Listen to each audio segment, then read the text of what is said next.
Halo Pak Adi, pada kesempatan kali ini saya akan menunjukkan hasil proyek UAS Web Dev terkait dengan pembuatan front end dan juga back end.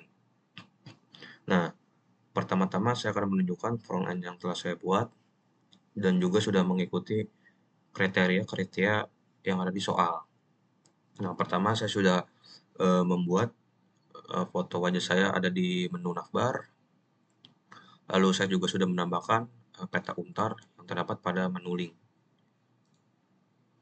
Nah, selanjutnya saya juga sudah menambahkan menu-menu seperti dosen, mahasiswa, bimbingan, ujian, dan juga login.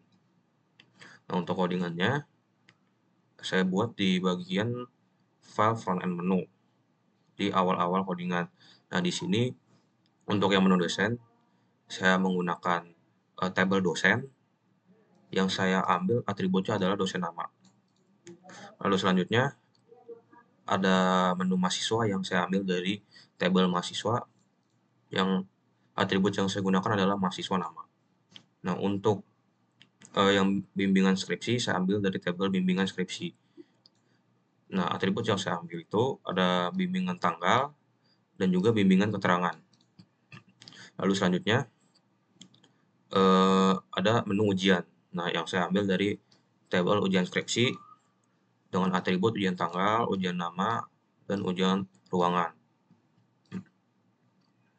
Nah, lalu selanjutnya di sini saya juga sudah membuat seperti yang ada di kriteria soal untuk menampilkan daftar-daftar peserta. Nah, di sini saya sudah menampilkan eh, dokumen peserta, terus judul peserta skripsi, ada NPM dari si peserta, ada tanggal daftarnya, ada semesternya, lalu saya juga membuat fitur untuk mengunduh dokumen si peserta. Nah, lalu untuk di sebelah kanan, saya sudah membuat juga jadwal ujiannya. Di sini sudah menampilkan nama dan juga NPM dari peserta yang mengikuti ujian skripsi. Lalu ada pembimbingnya, ada ruangannya, ada judul, dan juga waktu ujian skripsi tersebut. Nah, lalu di bawahnya ini, saya juga sudah menambahkan foto-foto yang diambil dari tabel ujian skripsi. Oke, untuk yang terakhir, di sini saya juga sudah menambahkan eh, tabel dosen atau data dosen. Lalu di sebelah kanannya ada daftar mahasiswa yang diambil dari tabel mahasiswa, dan di sebelah kanan paling terakhirnya adalah tabel peserta skripsi yang bisa dibilang tabel relasi dari penguji dan mahasiswa. Nah, untuk di bawah kiri ini saya sudah menampilkan perlengkapan ruangan. Lalu untuk di tengah menampilkan riwayat bimbingan yang diambil dari bimbingan skripsi, tabel bimbingan skripsi. Nah, lalu untuk yang terakhir di sebelah kanan bawah saya sudah menampilkan data diri saya. Oke, lanjut. Saya akan menunjukkan bagian back-end-nya. Nah, sebelumnya untuk memasuki bagian back-end, itu tidak bisa langsung mengakses karena harus login terlebih dahulu. Nah, seperti ini. Nah, di sini eh, kita akan dimintai untuk memasukkan email dan juga password. Nah, untuk email dan passwordnya sendiri saya buat masih menggunakan input manual di database. Saya belum bikin mekanisme untuk registernya. Nah, jika saya memasukkan email dan password dengan benar, maka selanjutnya akan diarahkan ke bagian dashboard PHP. Nah, di dalam dashboard ini saya sudah tampilkan semua tabel dari database seperti tabel dosen, mahasiswa, ada penasihat akademik, peserta, bimbingan, ujian, perlengkapan, ruangan, serta yang terakhir tabel relasi dari ruangan dan juga perlengkapan. Yang dimana di sini saya sudah menambahkan aksi untuk mencari, edit, dan juga delete. Yang codingannya ini saya buat di bagian admin, lalu dashboard PHP. Oke, lanjut.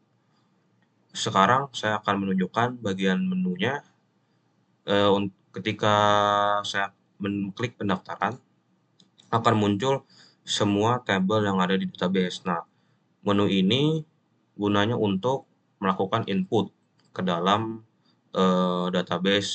semua database ini. Nah, sebagai contoh saya akan mengambil salah satu contoh input mahasiswa. Nah, di sini saya menggunakan form yang dimana akan meminta admin untuk masukkan NPM, nama, alamat, tanggal lahir. Nah, untuk struktur codingannya saya buat di bagian admin, lalu saya buat folder tersendiri yang bernama mahasiswa. Nah, ketika menu yang tadi diklik, mahasiswa akan masuk ke dalam input MHS ini. Nah, disinilah letak interaksi untuk melakukan input. Nih, untuk yang tadi ada MHS NPM, terus ada MHS nama, ada MHS alamat, DOB, lalu MHS ket.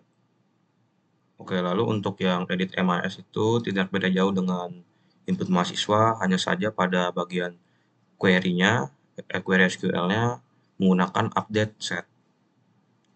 Lanjut, untuk yang delete, di sini sangat pendek. Saya menggunakan query SQL delete from mahasiswa berdasarkan NPM dari si mahasiswa.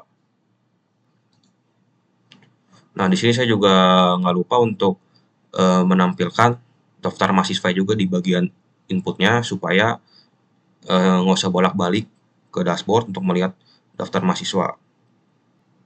Oke, mungkin itu saja penjelasan yang saya bisa jelaskan terkait dengan project UAS Web Dev. Bila ada kesalahan atau kekurangan, mohon masukannya Pak. Oke, saya Jonathan, saya pamit undur diri. Terima kasih.